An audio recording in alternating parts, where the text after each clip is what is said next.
नमस्कार, आदाब, सत श्री अकाल। मैं गुरु प्रसाद पांचाल स्वागत करता हूं आप सभी लोगों का हमारे से यूट्यूब चैनल शिक्षा सूत्र में। और उम्मीद रखता हूं कि सभी के सभी लोग अपने अपने घरों में सुरक्षित होंगे, क्योंकि जितना हम अपने घरों में रहेंगे कोरोना हमारे घरों से उतना ही बाहर रहेगा। तो चलिए आज की क्लास हम शुरू करेंगे। आज की क्लास जो रहेगी हमारी हिस्ट्री की रहेगी बच्चों, इतिहास की क्लास रहेगी। पिछले लेक्चर में जो हमने अलाउद्दीन खिलजी के बारे में पढ़ा था, आज हम उसी को कंटिन्यू करेंगे और उसको कंप्लीट भी कर लेंगे। तो चलिए थोड़ा सा रिवाइज कर लेते हैं। पिछली क्लास में हमने क्या क्या पढ़ा था। हमने ये पढ़ा था कि अलाउद्दीन खिलजी जो था वो कैसे दिल्ली का सुल्तान बना, उसने कैसे अपने चाचा या फिर अपने ससुर ये कहें जलालुद्दीन खिलजी को मार कर दिल्ली सल्तनत पर अपना आधिपत्य जमा लिया था। इसके बाद क्या किया, उसने एक्सपेंशन की नीति को शुरू किया, एक्सपेंड करना चाहता था। जो सपना गयासुद्दीन बलबन ने देखा था वो अलाउद्दीन खिलजी पूरा कर रहा था, एक्सपेंड कर रहा था अपने साम्राज्य को, दिल्ली सल्तनत को।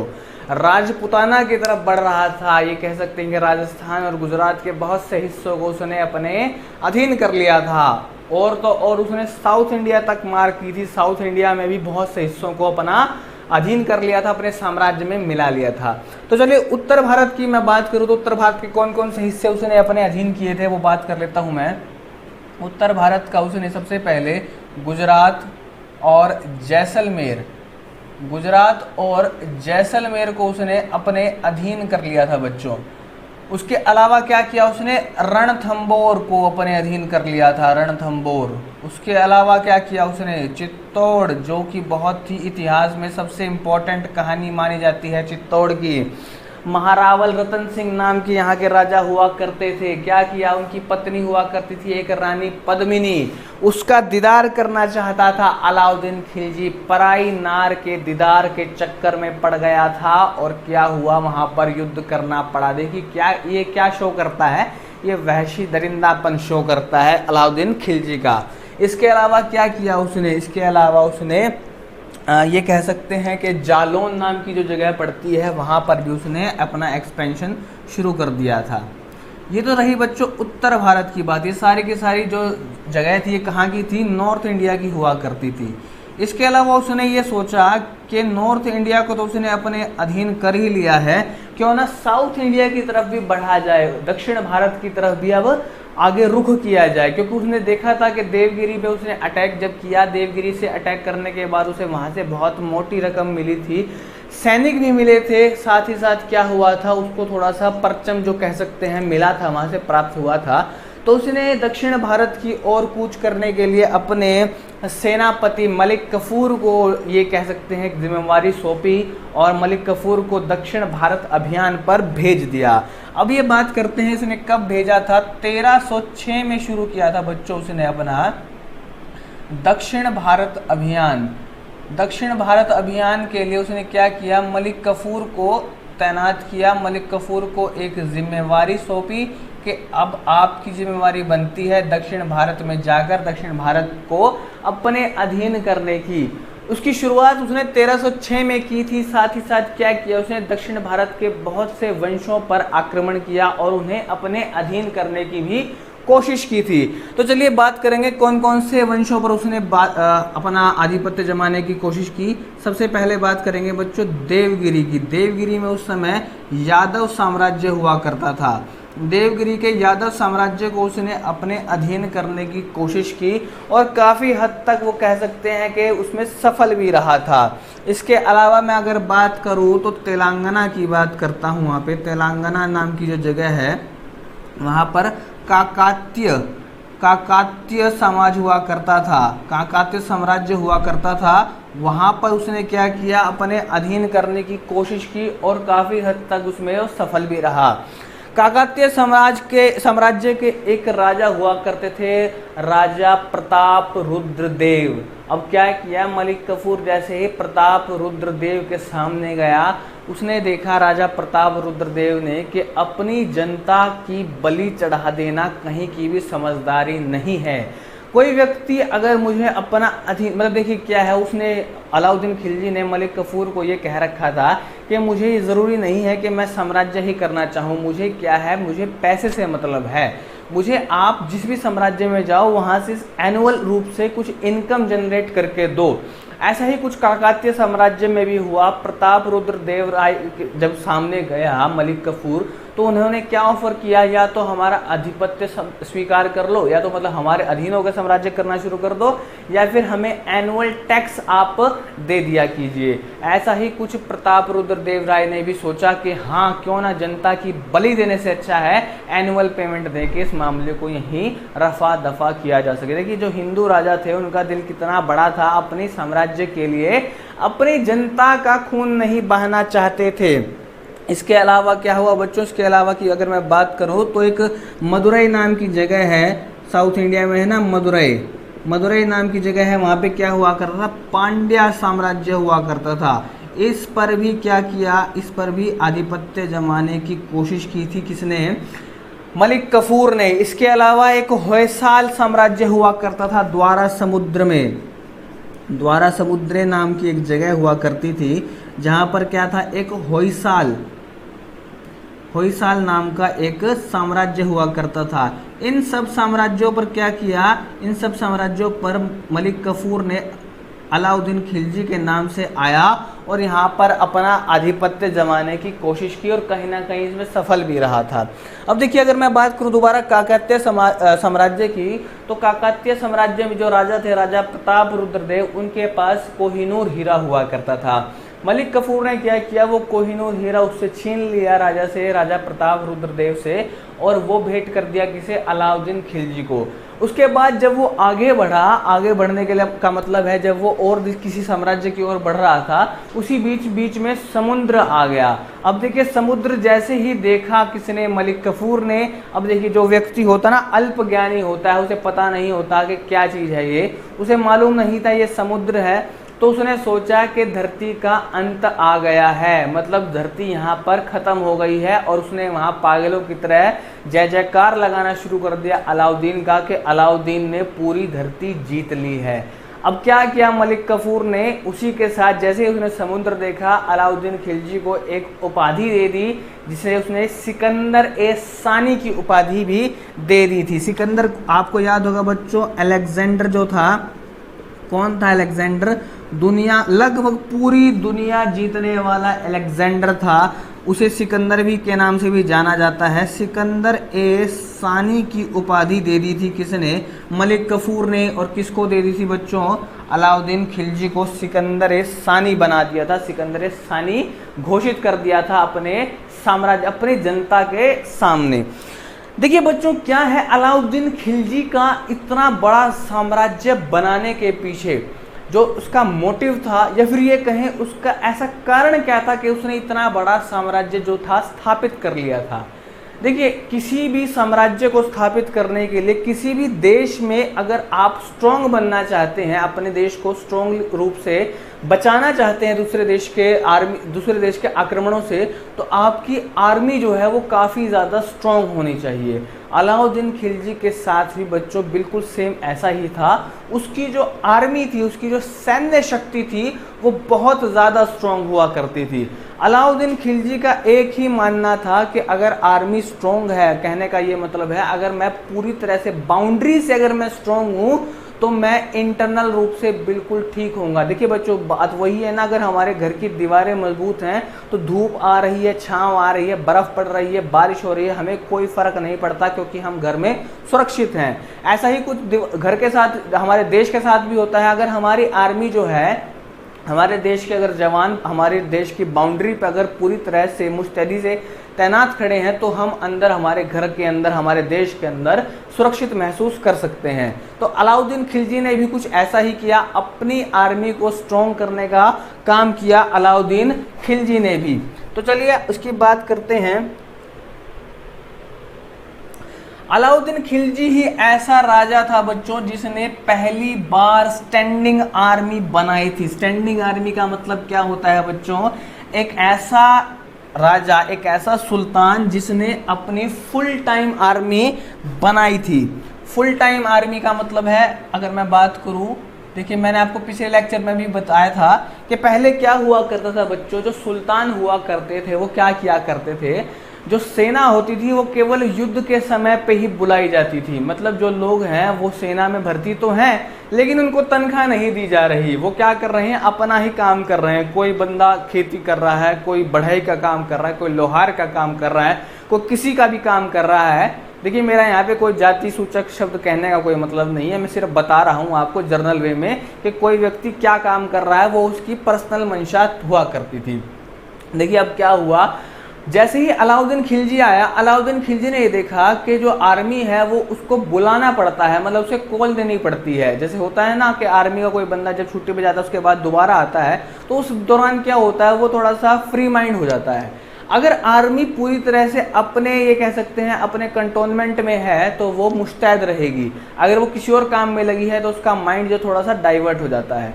तो अलाउद्दीन खिलजी ने क्या किया, अपनी आर्मी स्ट्रॉन्ग करने के लिए स्टैंडिंग आर्मी बनाई। उसने अपनी आर्मी को पैसा, मंथली तनख्वाह देना शुरू किया। इससे पहले क्या हुआ करता था, जो भी लूटपाट करके धन धान्य जो लूटा जाता था दूसरे देशों से, दूसरी आर्मी से, वो ही बांटा जाता था आर्मी के बीच में। लेकिन अलाउद्दीन खिलजी ने जैसे ही दिखाया कि मैं आर्मी को पैसे दूंगा, लोगों का रुझान आर्मी की तरफ बढ़ने लगा। और साथ ही साथ क्या करें, अलाउद्दीन खिलजी के पास 4 प्रकार की आर्मी हुआ करती थी, 4 तरह की आर्मी हुआ करती थी। पहली जो आर्मी हुआ करती थी वो थी सुल्तान आर्मी, सुल्तान सेना, जिसे हम रॉयल आर्मी भी कह सकते हैं बच्चों। ये रॉयल आर्मी क्या करती थी, रॉयल काम किया करती थी, ये एक्सपेंशन का काम किया करती थी। मतलब राजा के कहने पे, सुल्तान के कहने पर दूसरे साम्राज्यों में जाकर आक्रमण करना, उनको अपने साम्राज्य में मिला लेना, ये काम किया करती थी कौन, सुल्तान की सेना या फिर रॉयल आर्मी। अगर मैं दूसरी सेना की बात करूं, दूसरी सेना का नाम था प्रांतीय सेना, प्रोविंस आर्मी। प्रोविंस आर्मी का मतलब है जो प्रांतों में काम किए जा रहे हैं। जैसे कभी कभी हो जाता है ना, हमारे देश में भी थोड़े दिन पहले हमारे देश में क्या हुआ, हमारे हरियाणा राज्य की बात करूं तो एक संत जो थे उनको गिरफ्तार करने की बात चल रही थी, हरियाणा पूरा बंद हो गया था, तो क्या हुआ था, आर्मी बुलानी पड़ गई थी। तो मैं क्या, जो प्रांतीय आर्मी है वो भी यही किया करती थी। वो क्या किया करती थी, जो इंटरनल अफेयर्स हुआ करते थे हमारे राज्य के, देश के, प्रांतों के, उनको हैंडल करने के लिए प्रांतीय सेना का यूज किया जाता था। अगर मैं बात करूं तीसरी सेना की, तो वो थी लैंड ग्रांट आर्मी या फिर सामंतवाद सेना। देखिए बच्चों, सामंतवाद जो होता है ना, सामंतवाद सेना का तात्पर्य क्या है, इसका मतलब क्या होता है, मैं आपको जरा बता देना चाहूंगा। सामंतवाद सेना होती है लैंड ग्रांट आर्मी, जो कि क्या करती है, भूमि देती है। भूमि देने के बाद उस पर क्या करती है, देखिए हम क्या करते हैं, जो सरकारी ज़मीन होती है, कभी कभी आपने देखा होगा कंपनियां जो होती हैं वो लीज पर ले लेती हैं। लीज पर लेने के बाद क्या होता है, 99 साल के ले लिया, 100 साल के ले लिया, 200 साल के लीज पर ले लिया। लेकिन वो लीज जब कंप्लीट हो जाती है तब बहुत सी कंपनियां जो होती हैं, बहुत से घर जो होते हैं, वो उसे लीज को छोड़ना नहीं चाहते, ना तो उसे रिन्यू कराना चाहते, ना ही लीज को छोड़ना चाहते। अब सीधी सी बात है, ज़मीन किसकी है, सरकार की है। अगर सरकार की ज़मीन पर कब्जा होगा तो सरकार कोई ना कोई कदम तो उठाएगी ही। तो उसके लिए क्या होता था, सामंतवाद सेना हुआ करती थी, जो क्या किया करती थी, ऐसे ज़मीनी जो मामले हुआ करते थे उनसे निपटने के लिए सेना बना रखी थी अलाउद्दीन खिलजी ने। और बात करें, ये सामंतवाद सेना मुख्य रूप से हिंदुओं के लिए बना रखी थी, क्योंकि इसके साम्राज्य में जो हिंदू थे वो बहुत ज़्यादा, ये कह सकते हैं कि धन धान्य से, भरण पोषण से पूर्ण रूप से समृद्ध हुआ करते थे। इसका देखिए एक और बात बताऊं मैं आपको, अलाउद्दीन खिलजी के जो शासन काल में हिंदुओं की जो दुर्गति अलाउद्दीन खिलजी ने की है, ऐसा कभी भी 20 सालों में जो इसने दुर्गति की है हिंदुओं की, बहुत बुरी तरह से की है। मैं अभी आपको इसी लेक्चर में आगे बताऊंगा कि बहुत से मंदिरों को भी तोड़वाया था अलाउद्दीन खिलजी ने। तो ये सामंतवाद जो सेना थी मुख्य रूप से क्या थी, हिंदुओं के लिए बनाई गई थी, ताकि ज़्यादा से ज़्यादा जो लैंड है, चाहे वो कब्जे की हो चाहे खुद की हो, उसको भी छुटवा लिया जाता था, साम्राज्य के अधीन कर दिया जाता था। चौथी जो सेना हुआ करती थी बच्चों, वो हुआ करती थी जिहाद आर्मी, जिहाद की सेना। देखिए जो जिहाद है ना, ये शब्द ही क्या है, ये बेसिकली धार्मिक रूप से एक शब्द बनाया गया है, जिहाद। इसका मतलब क्या है, अपने धर्म के लिए मर मिटना, अपने धर्म के लिए काम करना। देखिए जो जिहाद शब्द है वो अलाउद्दीन खिलजी ने भी यूज़ किया था, उससे पहले महमूद गजनबी ने भी यूज़ किया था, मोहम्मद गोरी ने भी यूज़ किया। देखिए क्या होता है बच्चों, वैसे मैं कोई धार्मिक बात यहाँ नहीं कहना चाहूँगा, लेकिन फिर भी अगर थोड़ी सी बात निकली है तो समझाना चाहूँगा आपको। देखिए क्या होता है, जब हिंदू और मुस्लिमों की लड़ाई होती है तो जिहाद शब्द का मतलब क्या है, काफिरों को मार देना। मतलब काफिर कौन होते हैं, नॉन मुस्लिम्स होते हैं। काफिरों को ख़त्म करना और अपने धर्म का प्रचार प्रसार करना, बेसिकली ये सिखाया जाता था उस वक्त जिहाद में। तो जिहाद सेना का मतलब क्या था, सुल्तान के कहने पर मर मिटने वाली जो सेना थी वो जिहाद सेना थी, और वो किसके पास हुआ करती थी, अलाउद्दीन खिलजी के पास हुआ करती थी। तो जैसे मैंने आपको बताया 4 तरह की सेना थी। अब देखिए 4 तरह की सेना जो है इसमें क्या थे, हाथी भी थे, घोड़े भी थे, पैदल सेना भी हुआ करती थी। तो इसके पास एक बहुत बड़ी अमाउंट की सेना हुआ करती थी, और इस सेना को देने के लिए जो सैलरी थी वो भी कई करोड़ रुपए के आसपास हुआ करती होगी उस समय के। देखिए उस समय रुपए नहीं चलते थे, उस समय आपको याद होगा जीतल और टंका ही चलते थे। मैं सिर्फ रुपए सिर्फ कंपैरिजन करने के लिए आपको बता रहा हूँ। तो इतनी बड़ी सेना को अगर उसने भरण पोषण करना है, इतनी बड़ी सेना को सैलरी देनी है, तो सीधी सी बात है उसकी इनकम भी उतनी ही ज़्यादा होनी चाहिए। अब इतनी ज़्यादा इनकम करने के लिए उसने क्या किया बच्चों, उसने जनता पर, आम जनता पर टैक्सेस लगा दिए, कर जो थे वो इम्प्लीमेंट कर दिए। तो चलिए मैं बात करूंगा उसने कौन कौन से टैक्स जो थे वो जनता पर लगाए, आम जनता पर लगाए गए कर के बारे में बात करूंगा। देखिए जैसे ही दक्षिण भारत अभियान समाप्त हुआ तो क्या किया, अलाउद्दीन खिलजी ने जजिया कर जो था वो हिंदुओं पर लगा दिया। मैंने आपको बताया भी था जजिया क्या होता है, एक प्रकार का कर होता है जो कि नॉन मुस्लिम्स को देना पड़ता है। अपनी इनकम का लगभग 1/2 हिस्सा, 50% हिस्सा आपको केवल इसलिए देना पड़ता है क्योंकि आप मुस्लिम धर्म से बिलोंग नहीं करते हैं। आप क्या हैं, मुस्लिमों की नज़र में आप काफिर हैं। उन्हें देना पड़ता था क्या बच्चों, जजिया कर देना पड़ता था। इसके अलावा एक और कर लगाया उसने क्या लगाया बच्चों, घरई लगाया। घरई नाम का एक कर लगाया। घरई का मतलब होता है बच्चों हाउस टैक्स।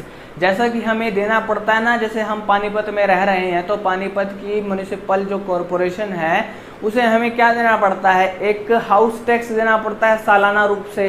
तो वैसा ही कर जो उसकी शुरुआत थी वो किसने की थी बच्चों, अलाउद्दीन खिलजी ने की थी, घरई कर लगाने की। इसके अलावा तीसरा जो कर लगाया उसने चरई कर लगाया बच्चों। चरई कर का मतलब क्या होता है बच्चों, चरई कर वो कर है जो कि आपको ग्रेजिंग टैक्स है, आपके मवेशियों के द्वारा चरे गए हिस्से पर देने वाले कर को चरई कर कहा जाता है। अगर आपने अपने घर में मवेशी पाल रखे हैं, कैटल्स आपके घर में पले हुए हैं, गाय भैंस अगर हैं आपके घर में, और आप उन्हें चरने के लिए किसी जगह पर लेके जा रहे हैं, अगर वो जगह सरकारी है, उसे जितना भी घर उसने जो चरा है वो जगह स्थान पर, उसके लिए आपको कर देना पड़ेगा, आपको टैक्स देना पड़ेगा। ठीक है बच्चों। इसके अलावा क्या था, एक खरज नाम का एक टैक्स और लगा रखा था। खरज, बहुत सारे टैक्स लगा रखे थे अलाउद्दीन खिलजी ने। इसीलिए कहा जाता है कि अलाउद्दीन खिलजी का जो साम्राज्य था काफ़ी ज़्यादा अमीर साम्राज्य हुआ करता था। क्योंकि देखिए जो टैक्स, जो इतना ज़्यादा टैक्स लगा रखा है वो सारा किसके अधीन आ रहा है, साम्राज्य के अधीन आ रहा है, सुल्तान के अधीन आ रहा है। तो इतने सारे टैक्स को अगर पाएगा तो क्या होगा, उसका साम्राज्य अपने आप ही बहुत ज़्यादा, ये कह सकते हैं, वो स्ट्रॉन्ग बनता जाएगा पैसों के मामले में। तो चलिए आगे बात करते हैं कि उसने और क्या क्या काम किया था। इसके अलावा अलाउद्दीन खिलजी ने बच्चों बाजार प्रथा भी लगाई थी। थोड़ा सा इसको साफ करके यहीं लिख देते हैं।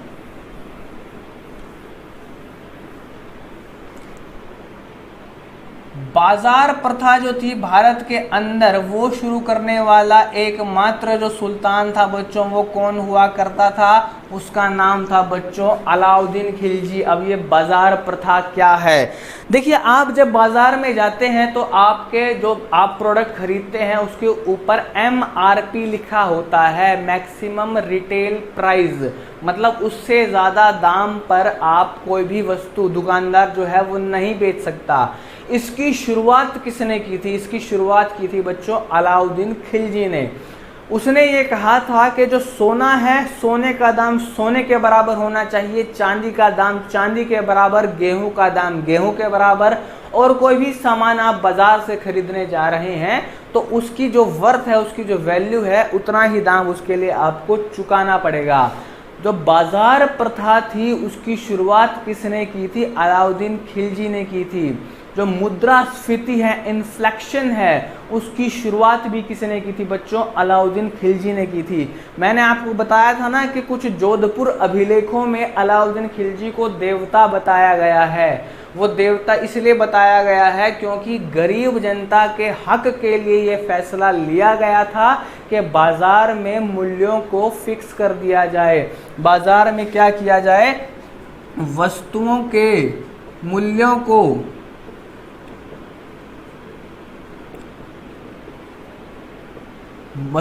मूल्य को क्या कर दिया जाए? निर्धारित कर दिया जाए। निर्धारित का तात्पर्य क्या है?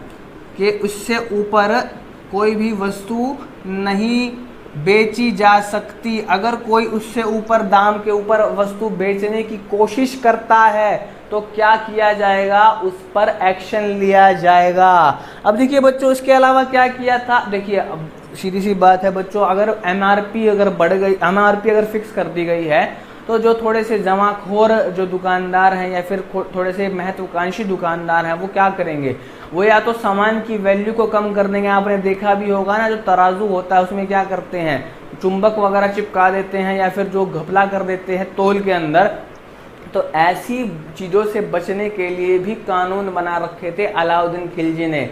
अलाउद्दीन खिलजी ने क्या कर रखा था बच्चों? जितना भी दाम, मतलब दाम तो ले रहा है व्यक्ति, लेकिन अगर उसकी वैल्यू कम दे रहा है, उसका भार कम दे रहा है, तो उतना ही मांस का टुकड़ा उस व्यक्ति के शरीर से निकाल कर उस व्यक्ति को दिया जाएगा। मान लेते हैं अगर 100 ग्राम कम सामान दिया है तो 100 ग्राम उसका जो दुकानदार है उसका मांस जो है वो दिया जाएगा ग्राहक को। वेदर द ग्राहक इज वेजिटेरियन और नॉन वेजिटेरियन, चाहे वो शाकाहारी हो चाहे मांसाहारी हो, मांस का टुकड़ा दिया जाएगा। ठीक है बच्चों, अब बात करते हैं। देखिए, अगर बाजार बनाया है तो बाजार में क्या होता है बच्चों? मंडी भी होती है। मंडी होती है तो मंडी में क्या होता है बच्चों? एक मंडी सुपरवाइजर भी होता है।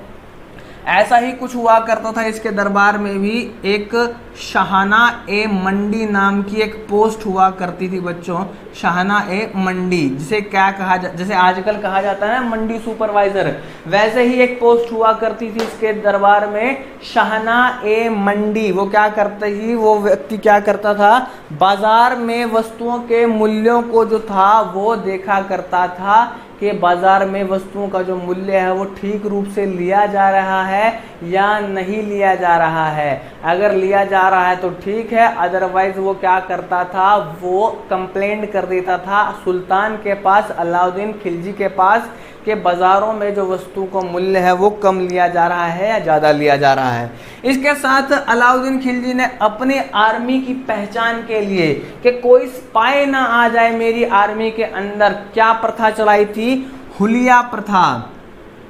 देखिए बच्चों, हुलिया का मतलब क्या है? हुलिया प्रथा एक प्रथा है जिसमें अपने सैनिकों की फोटोज जो थी वो बनाई जाती थी। पेंटर्स होते थे ना उस समय, पेंटर क्या करते थे? पेंटिंग करके अपने सैनिकों की पेंटिंग्स बनाकर एक जो स्ट्रॉन्ग रूम था उसके अंदर रख लिया करते थे। कहने का तात्पर्य ये है कि कोई भी, जैसे आजकल आधार कार्ड बन रहे हैं हमारे, वोटर कार्ड बन रहे हैं हमारे पास हमारे आइडेंटिटी का कुछ ना कुछ प्रूफ तो है बच्चों, लेकिन उस समय क्या हुआ करता था? उस समय हुलिया प्रथा हुआ करती थी। हुलिया का मतलब क्या है? व्यक्तियों की फोटोज, जो पेंटिंग जो थी वो बनाकर रखी जाती थी ताकि उनकी पहचान की जा सके, ये हमारे दरबार का सैनिक है या नहीं। अगर नहीं है तो लात मारो, अगर है तो इसे आने दो। इसके अलावा क्या करते थे? इसके अलावा जो पशु हुआ करते थे, घोड़े हाथी हुआ करते थे, उन पर एक प्रथा लागू की गई थी जिसका नाम था दाग प्रथा।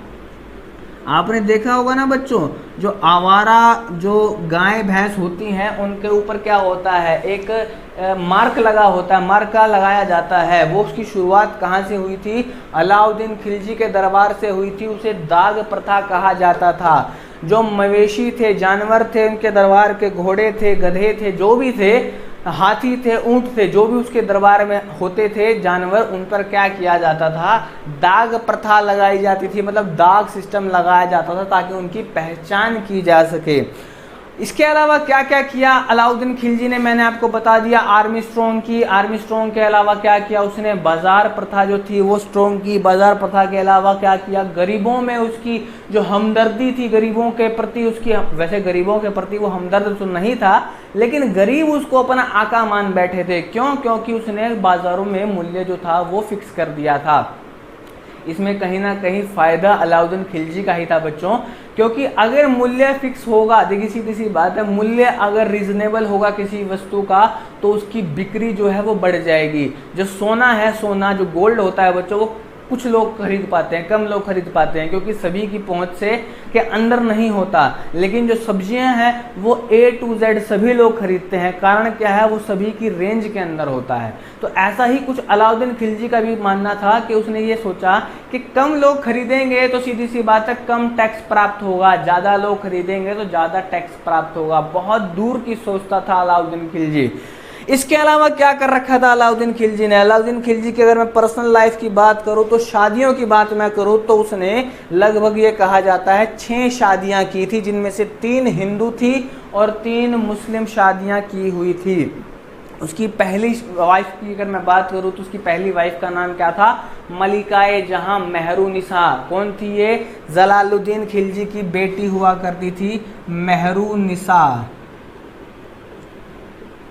ठीक है बच्चों, मेहरुनिसा। दूसरी इसकी वाइफ हुआ कर उसका नाम था मेहरू। मेहरू नाम की इसकी वाइफ थी। जो अल्प खान था इसके दरबार में एक, उसकी बहन हुआ करती थी मेहरू। अगर मैं तीसरी की बात करूं, तीसरी का नाम था बच्चों कमला देवी। आपको याद होगा एक राजा थे गुजरात के, जिसपे क्या किया, अपने साम्राज्य में मिलाने के लिए उस राजा पर अटैक किया था। ठीक है, अब वो राजा तो भाग गया था देवगिरी में भाग गया, लेकिन अपनी पत्नी को वहीं छोड़ गया। कमला देवी नाम की उसकी पत्नी थी। कमला देवी से विवाह कर लिया किसने, अलाउद्दीन खिलजी ने। अगर मैं और बात करूं उसके अलावा उसकी कौन सी वाइफ थी, उसने एक और शादी कर रखी थी जिसका नाम था बच्चों जैती पाला नाम की लड़की से शादी कर रखी थी। जैती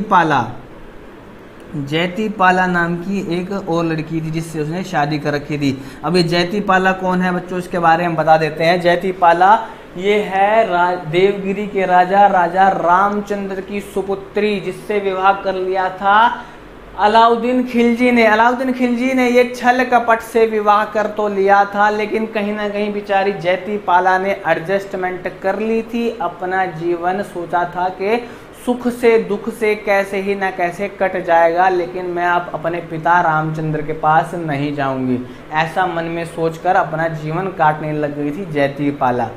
लेकिन ये 4 वाइफ तो हो गई, 2 का वाइफ का नाम इतिहास में नहीं है, कहीं पे भी मेंशन नहीं किया गया है, लेकिन ये बताया गया है कि इसकी 2 वाइफ और हुआ करती थी। वाइफ के साथ साथ बच्चों इसका एक और प्रेम भी था जिसका नाम था मलिक कफूर। जो मैंने आपको बताया था ना बच्चों, एक मलिक कफूर नाम का किन्नर इसने अपने खरीदा था गुजरात से। 1000 दिनार देकर इसने खरीदा था, जिसे ये प्यार से 1000 दिनारे भी कहता था। इतिहास में ये लिखा गया है, बताया गया है कि मलिक कफूर के साथ भी प्रेम संबंध थे। किसके, अलाउद्दीन खिलजी के प्रेम संबंध थे। भाई था, क्या था वो हमें नहीं मालूम, पर हमें ये पता है, लिखा गया है इतिहास में कि मलिक कफूर के साथ इसकी जो इमोशनल बॉन्डिंग थी वो ज़्यादा स्ट्रॉन्ग हुआ करती थी। अब देखिए बच्चों क्या हुआ, धीरे धीरे समय बीतता गया। मैंने आपको बताया था बहुत से मंदिरों को भी इसने तोड़वाया, देवगिरी के बहुत से मंदिरों को तोड़वाया इसने। सोमनाथ मंदिर पर भी इसने अटैक करवाए थे। बहुत हिंदुओं के बहुत से जैन मंदिर को भी तोड़वाया। हिंदुओं के तो बहुत सारे मंदिरों को तोड़वाने का इसने दुस्साहस किया। अब देखिए सीधी सी बात है बच्चों, अगर धर्म के ऊपर बात आती है, अगर कोई धार्मिक रूप से कोई गलत काम करता है तो मालिक तो देख रहा है, प्रभु बैठा हुआ तो देख रहा है ना इसको। तो इसकी मौत जो थी वो भी बहुत दर्दनाक हुई थी। इसने क्या किया बच्चों, जितने भी अपने जर्नल्स थे उनको एक्सपेंशन के लिए धीरे धीरे बाहर भेजना शुरू कर दिया। इसने क्या किया, अपने आप को आइसोलेट कर लिया। जैसे आजकल हम क्वारंटाइन हो रखे हैं ना कोरोना से बचने के लिए, इसने भी अपने आप को क्वारंटाइन कर लिया था। एक कमरे में रहता था, मलिक कफूर के साथ रहता था, मलिक कफूर इसकी सेवा में लगा रहता था। अब देखिए क्या हुआ, इसके पास ना तो इसकी पत्नी थी कोई, ना इसके बच्चे थे, ना इसका कोई जर्नल था, केवल मलिक कफूर इसके साथ रहा करता था। साल था लगभग 1315 के आसपास ये बीमार पड़ गया, बीमार होता गया, लेकिन धीरे धीरे इसका जो साम्राज्य था वो मलिक कफूर संभालने लगा। अब मलिक कफूर के मन में ये आने लग गया कि जो साम्राज्य जो है मैं संभाल रहा हूँ, तो क्यों ना मैं ही दिल्ली का सुल्तान बन जाऊँ। लेकिन देखिए क्या होता है बच्चों, दिल्ली का जो सुल्तान बनना इतना आसान नहीं है। मलिक कफूर इसकी सेवा में लगा रहा और अंततः क्या हुआ, धीरे धीरे बीमार पड़ता रहा। और इतिहासकार यही बताते हैं इतिहास में, मलिक कफूर ने ही अपनी महत्वाकांक्षाओं के कारण अलाउद्दीन खिलजी की हत्या कर दी थी। साल था